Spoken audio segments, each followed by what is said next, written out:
بسم الله الرحمن الرحيم. الحمد لله رب العالمين، والصلاة والسلام على نبينا محمد وعلى آله وصحبه أجمعين. ما بعد، مشاهدي الأكارم، سلام الله عليكم ورحمته وبركاته. أهلا وسهلا ومرحبا بكم في برنامجكم رسالة سلام بعد انقطاع دام قرابة شهر، وكانت في فترة سفريات خارجية ووعكات صحية وانشغالات، سامحونا جزاكم الله خير. أخص بالذكر أولئك الذين يتابعون هذا البرنامج، جزاهم الله خير، كتب الله لنا ولهم الأجر والثواب. كنت في رحلة مع مجموعة من أهل العلم والفضل من هيئة علماء فلسطين في وفد رسمي إلى دولة جزر المالديف،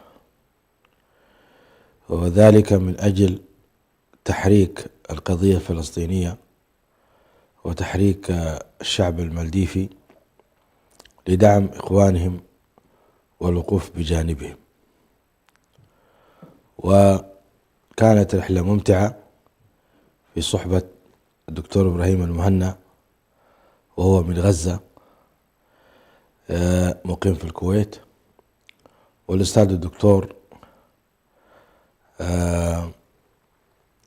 حبيبنا الدكتور عبد الله الزنداني، والأستاذ الدكتور حمد المزروع، والأستاذ الدكتور مسعود صبري، قامات علمية. شرفت بصحبتهم ومرافقتهم في هذه الرحلة الموفقة. هذه الرحلة تضمنتها عدة برامج، منها زيارة الشؤون الدينية، وزيارة بعض المساجد، وزيارة بعض المؤسسات الخيرية، وزيارة بعض المتاحف والأماكن الرسمية، واللقاءات الخاصة والعامة.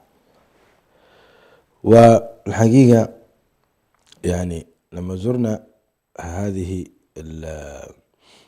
الدولة، خليني أعطيكم النبذة عنها. هذه الدولة جزر المالديف لم أكن أتوقعها بهذا الجمال وبهذه الروح الإسلامية العالية. أي والله، دخل الإسلام من جزر المالديف سنة 1153 ميلادية، وحافظت على تعاليم الإسلام إلى يومنا هذا، وحكامها كانوا يدعون بالسلاطين. وقبل 60 عاما من الآن كانوا يتكلمون ويخطبون الجمعة بالعربية. والذي يبدو لي أيضا أنهم امتداد لجمهورية الهند، يعني شعبهم ممتد من الهند وسريلانكا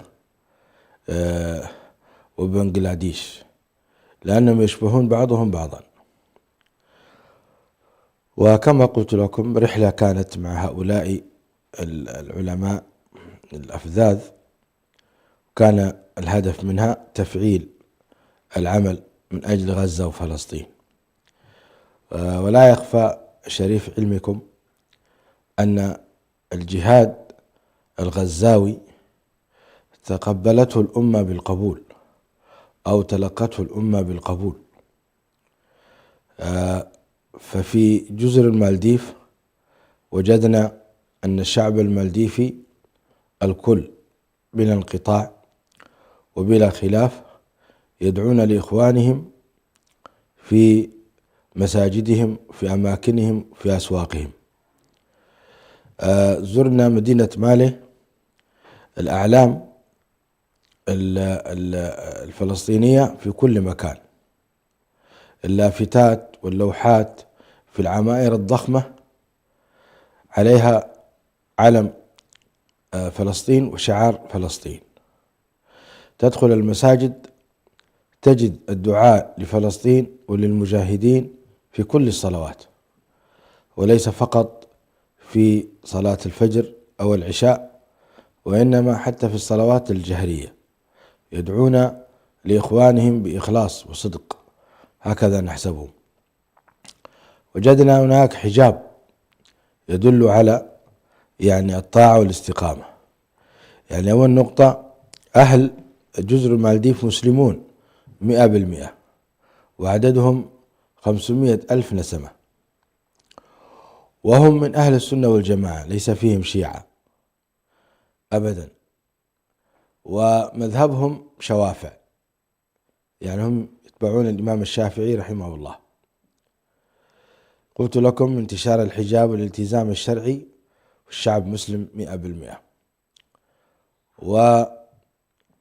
وكذلك الخطب موحدة فيما بينهم عن قضية الفلسطينية، وجمعوا تبرعات. هذا البلد ليس غنيا وليس فقيرا، هو وسط، وتجارته أو ميزانياته ودخله قائم على السياحة. هذا البلد تبرع ب3 ملايين دولار لإخوانهم في غزة وفلسطين. لديهم هيئة إفتاء تخرجوا من جامع المدينة المنورة والأزهر الشريف، من الجامعة الإسلامية بالمدينة المنورة، وعندهم مراكز القرآن من مرحلة الروضة إلى الجامعة. ودخلنا بعض المراكز القرآنية وسمعنا قرآنا يتلى غضا كأنما أنزل الليلة بصوت ندي جميل بقراءة حفص عن عاصم. يا سلام، استمتعنا جدا بتلاوات عطرة، رغم أنهم عجم ليسوا بعرب، ولا شك أن هذه آية من آيات الله عز وجل: ولقد يسرنا القرآن للذكر فهل من مدكر. المساجد عامرة بالمصلين في كل الصلوات، شعب مصلي، شباب وشيبان وفتية وفتيات. اعتكاف في المساجد من الفجر إلى الشروق ومن المغرب إلى العشاء. لقاء حافل كان مع وزير الشؤون الدينية، لعل الإخوة يتحفوننا ببعض الصور وأنا أتحدث. كنت في صحبة الدكتور عبد الله الزنداني. هذا أول ما وصلنا في الفندق استقبلونا الدكتور عبد الله الزنداني، نعم الرفيق في الرحلة. والله. بعدها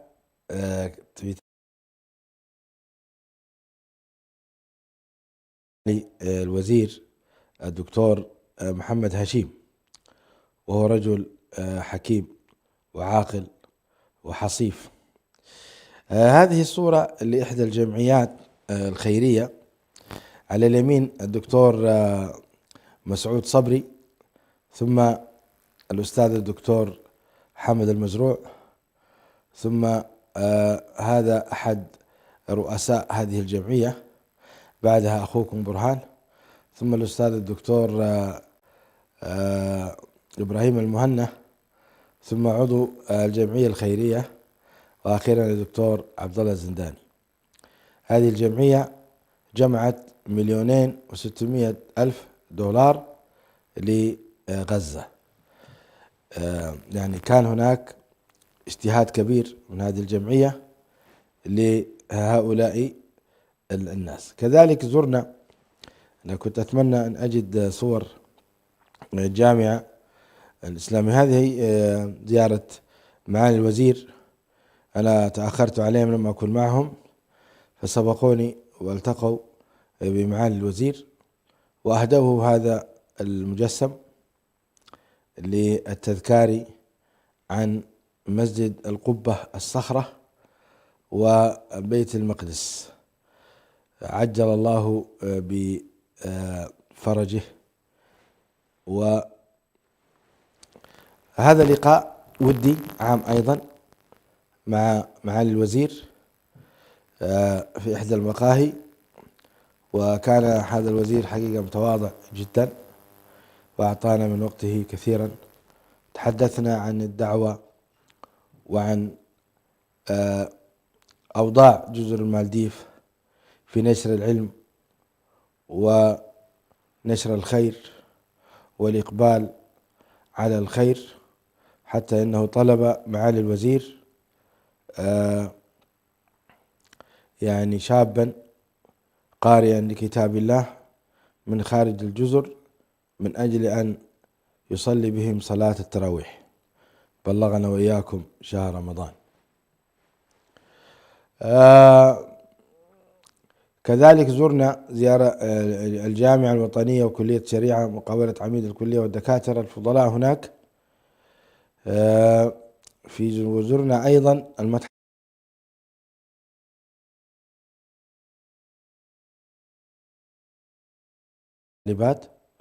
متحف فيه مصاحف قديمة جدا مخطوطة بأيدي، وفيه أيضا مجسمات لحيتان. طبعا جزر المالديف مشهورة بالصيد، وأفضل أنواع التونة في العالم هي تونة جزر المالديف بنوعيه المعبأ بالماء والمعبأ بالزيت، وتعتبر هي أكبر دولة أو أقوى دولة تصدر أفضل أنواع التونة الذي ليس له رائحة وطعمه لذيذ جدا. نعم. هناك أيضا فيديو للحوت استخرجوه وحنطوه، يعني أنت تتعجب من طول هذا إحدى الحوت هيكل تبعه، شوفوا كيف طويل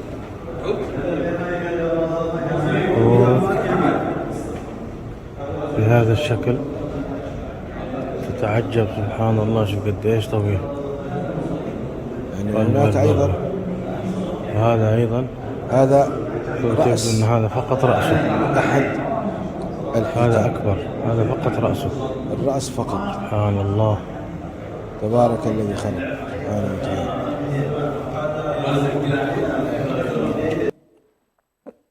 نعم. حصل لنا أيضا الشرف في سماع مجموعة من الأحاديث جمعها الشيخ حمد المزروع من أجل غزة وفلسطين، من أجل غزة وفلسطين. تلاها علينا بسنده من صحيح البخاري وصحيح مسلم، حيث قال حفظه الله ورعاه، قال: أروي هذا الكتاب إلى صحيح البخاري عن شيخنا الشيخ عبد الوكيل بن عبد الحق الهاشمي، ثم ذكر السند وقال: وأرويه إلى صحيح مسلم عن شيخنا الشيخ عبد الوكيل الهاشمي بسنده المتقدم إلى الإمام زكريا الأنصاري. وأجازنا جزاه الله خيرا، وأجاز من كان حاضرا في المجلس هذه الأحاديث وسماها الأربعين الفلسطينية. أقرأ عليكم بعضا منها. المسجد الأقصى أولى قبلة للمسلمين أو أول قبلة للمسلمين. عن البراء بن عازب رضي الله تعالى عنه قال: صلينا مع رسول الله صلى الله عليه وسلم نحو بيت المقدس 16 شهرا أو 17 شهرا، ثم صرفنا نحو الكعبة. 2. المسجد الأقصى ثاني مسجد وضع في الأرض. عن أبي ذر رضي الله تعالى عنه قال: قلت يا رسول الله أي مسجد وضع أول؟ قال: المسجد الحرام. قلت: ثم أي؟ قال: ثم المسجد الأقصى. قلت: كم كان بينهما؟ قال: 40 سنة.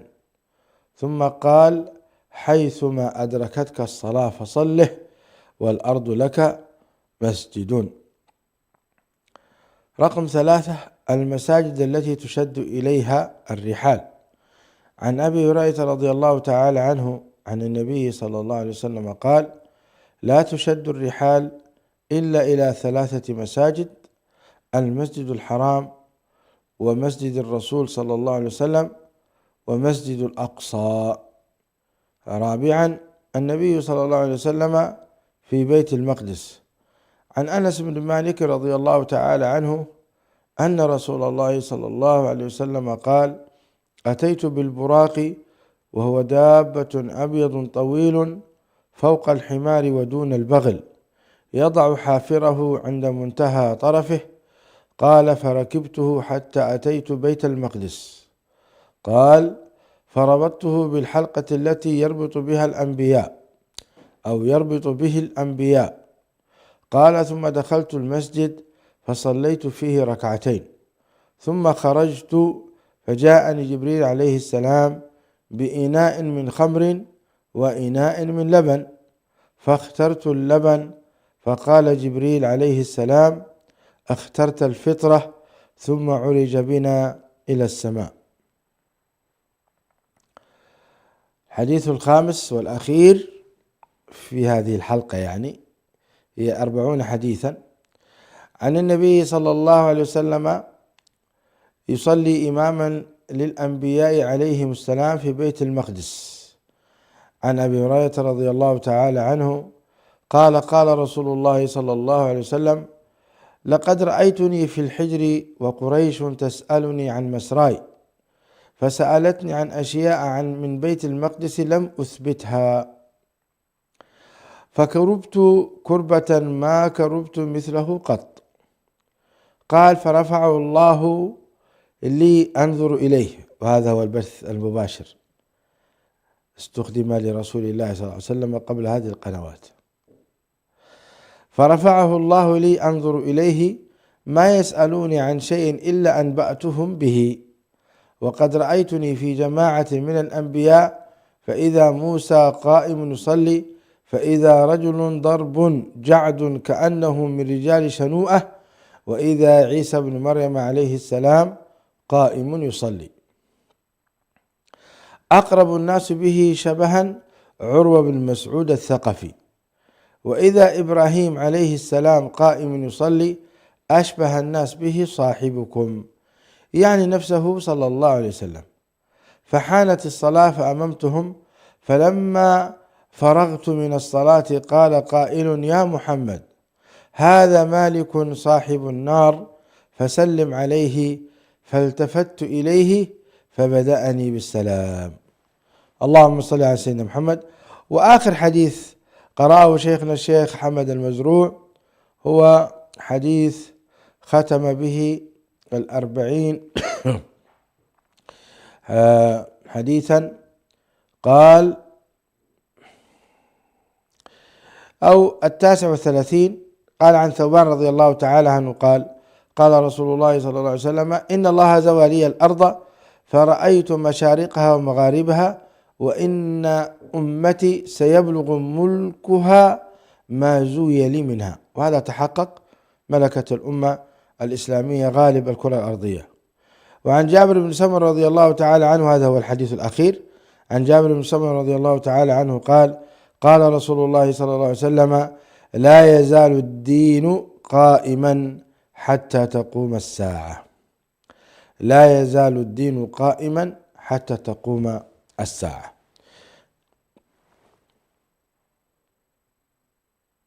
نعم. وبعد ذلك زرنا حزب العدالة والتنمية هناك في مجتمعهم، وكانت هناك احتفال أخير وصور للتكريم. هذه إحدى الجمعيات صرفت شيكا بهذا صورته أمامكم لغزة وفلسطين، وهذا رئيسها الذي في الوسط يكرم جزاه الله خيرا. ثم وهذه جمعية أخرى أيضا صرفت هذا الشيك لغزة وفلسطين، وهذا إحدى رؤساء الجمعيات، وحبيبنا اسمه حسين، كان قائم في خدمتنا جزاه الله خيرا، فكرمته هيئة علماء فلسطين بهذه القبة، الصخرة، مسجد القبة، نموذج لمسجد القبة. ثم أيضا تكريم عام لبقية المؤسسات، وهذه إحدى المؤسسات أيضا لهذا الأخ الحبيب. وبعد ذلك نعم، هناك مسجد جميل أعجبني، هذا المسجد بناه الملك سلمان، ومن أجمل المساجد التي وقفنا عليه وشاهدناه. هناك مساجد قديمة أيضا وكبيرة وواضح فيها النظافة والاهتمام. وبالمناسبة جزر المالديف تعتبر يعني دولة على خط الاستواء، يعني تميل إلى الحرارة قليلا، ليست باردة وليست وسط، وإنما تميل إلى الحرارة تقريبا. هذه كانت الزيارة ممتعة وشيقة جدا، وما زلنا نتحدث عن غزة وفلسطين لأنها قضية إسلامية وقضية الأمة. واليوم هو يوم 67 أو 68 من معركة الطوفان، وانظروا ماذا يعني حصل فيه من الابتلاءات. طبعا نفذ العدو المحتل 1644 مجزرة، 1644 مجزرة ارتكب الاحتلال خلالها 18,412 شهيدا، و8,000 شهيد من الأطفال، و6,200 من النساء، و300 شهيد من الطواقم الطبية، و32 شهيدا من الدفاع المدني، و86 شهيدا من الصحفيين، و7,700 مفقود تحت الأنقاض، و50,100 جريح، 126 مقرا حكوميا دمره الاحتلال، 75 مدرسة خرجت عن الخدمة، 277 مدرسة تضررت جزئيا، 110 مساجد هدم كلي، 196 مسجدا تضرر جزئيا، 3 كنائس ضررها الاحتلال، 52,500 وحدة سكنية هدمها الاحتلال كليا، 254,000 وحدة سكنية هدمها الاحتلال جزئيا، 22 مستشفى أخرجها الاحتلال عن الخدمة، 102 سيارة إسعاف تضررت نتيجة استهداف الاحتلال. حسبنا الله ونعم الوكيل. هذا ما قام به الاحتلال من النتائج التي هو يفرح بها ويظن أنه قد انتصر، وليس بهذا نصر، فإنك قتلت المدنيين. انظروا هو في المقابل ماذا خسر. لم يقضي على المقاومة. حماس لا تزال موجودة بكامل قوتها وعتادها وجيشها وقياداتها، حتى أنه أذيع كذبا أن أبا عبيدة اغتيل، بل كانت هي فبركة، وخرج وأعلن وذكر أنه حي حتى يغيظ الأعداء. لم يسترد العدو ولا أسيرا واحدا بقوته، بل حصل له كمين في حي الشجاعية كمين كبير راح ضحيته أكثر من 40 جنديا مع 8 ضباط. كمين قوي جدا قامت به المقاومة، يعني يثلج الصدر ويفرح القلب. يا سلام.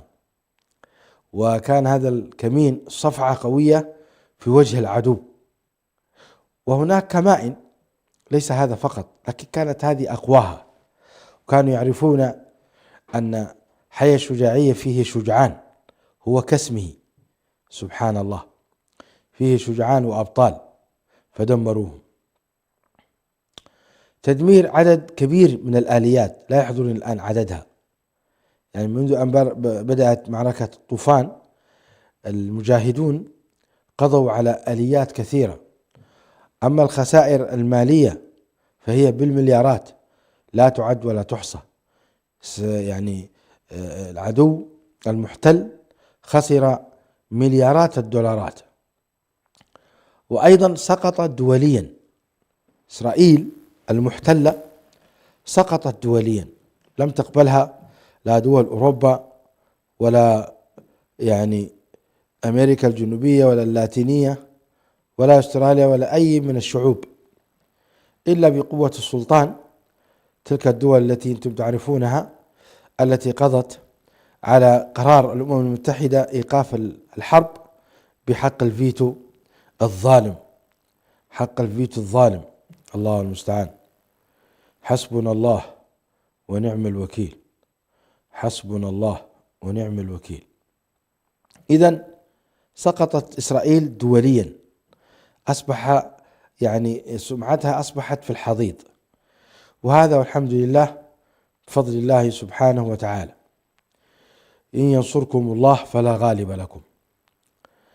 وهذا النصر التي حققته غزة محض فضل الله، ليس لأحد لهم فيه شك أبدا نعمة، لا الدول العربية ولا الدول الإسلامية ولا حتى دول الجوار ليس لهم فضل، الفضل لله وحده. وإن كان الرئيس المكتب السياسي أستاذ المجاهد إسماعيل هنية قد شكر بعض الدول وشكر الأمين العام للأمم المتحدة وشكر هنا وهنا، فهذا الشكر سياسيا من الحكمة أن يقوموا به.